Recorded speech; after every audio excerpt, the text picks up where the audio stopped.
প্রিয় দর্শক, আপনারা দেখতে থাকুন। লাল শালু কাপড় দিয়ে ট্রেন থামানোর চেষ্টা করা হচ্ছে।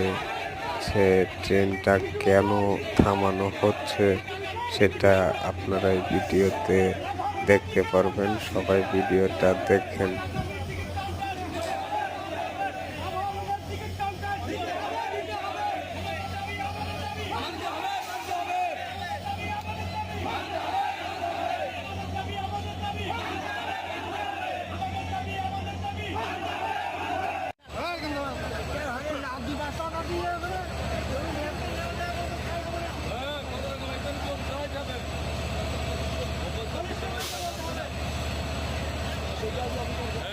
Evet,